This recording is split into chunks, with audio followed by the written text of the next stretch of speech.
inconclusive play is reason's toil. That is the habit of reason. It keeps on arguing and arguing and arguing endlessly. Any issue you pose, it has always an argument. Any issue you pose and give an argument to it, there is always a counter argument. If this is to be done, you also ask why it should be done, why it cannot be done. Is it necessary to do it at all? So, in 1,000 ways, we keep on arguing our own premises. But perhaps that was necessary in order to initiate some kind of an activity in the world into which life had entered. Life had entered into matter and gave life, although she had to face death.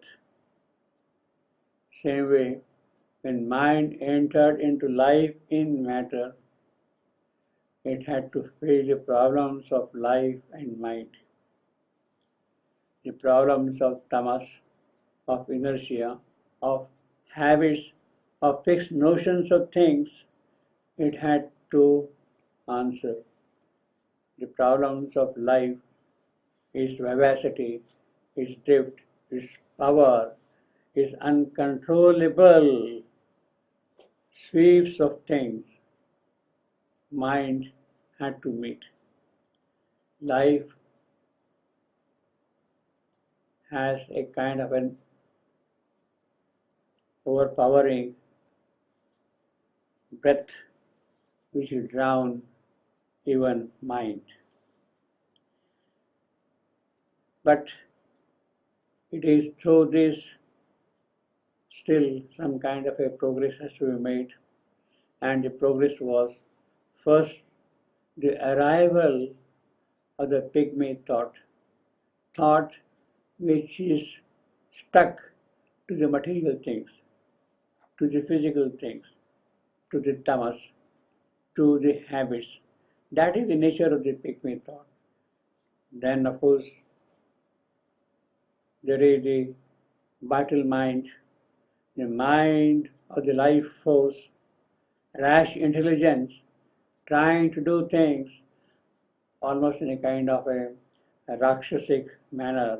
Yes, it must be done, irrespective of the consequences. That is what the rash intelligence will do. It is a rider on the red wild ass.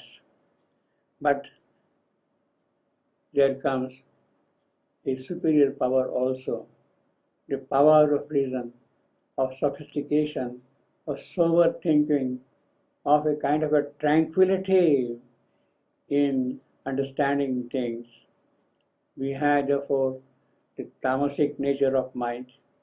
We had therefore the rakshasic nature of mind. We had therefore the sattvic nature of mind. We have all the three gunas present in the operations of mind: sattva, rajasa, and tamas. In the sattva, reason, pure reason, has a tranquility, has a poise, has the possibility of taking things forward. It is not governed so much by emotions, by passions, by feelings, by associations. It can dissociate itself from all these things and move forward. But reason is not going to give us any true knowledge of things. It cannot give true knowledge of things. Reason is a person. She is a person who is always in two minds. Should I do this? Should I do that? We always say that I am in two minds. It means that I am not able to reason out whether I should do this or I should do that. Reason, she is an advocate and she will hold brief for every case. She will argue from the point of view of every client, both the opponents. She can argue from this side and from that side. She is not a judge to decide this way or that way. Ultimately, when it comes to reason, it is the life force which takes things forward. Should there be communism? Should there be capitalism? Should there be idealism? Should there be many philosophies can be built up like that, many metaphysics can be formulated like that, and each one has an element of truth. But which is the true thing? Which is that we should really govern? Should capitalism govern the operations of life? Should socialism prevail in the functioning of life? Should communism equate all wealth? These are things which can be argued in many ways, and there is no real solution that this can be true or this can be true. Ultimately, what drives you is the life force behind it. The life force, it is that which asserts one of these reasons, capitalism or communism or socialism or whatever you want to call it, you see. It is that which will drive the forces of life. Reason by itself cannot decide whether this is true or that true. Therefore, reason is a pleader which will plead for every client. It cannot decide anything. It will wear innumerable faces of various kinds, of various colors, of various hues.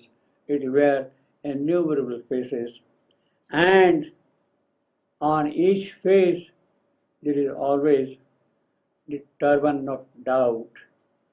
Can this be true? It will ask itself. Am I doing something which is correct? It will start doubting itself. That is the nature of reason. She wears a million faces, but each face is turbaned with a doubt. Her thought is an endless march without a goal. She cannot reach the goal at all. There is no summit on which she would like to climb and stand on that and see the world. That yes, here is the summit on which you stand and see the entire landscape, the whole scene, survey the entire creation, glance at the infinite whole. There is no summit on which she can stand, and therefore an inconclusive play is reason's toil. Reason keeps on toiling and toiling, and her play does not yield any result at all. It is a kind of a stalemate always. Failure or success it cannot produce. It does not bring out anything definite, anything concrete in the end. An inconclusive play is reason's toil.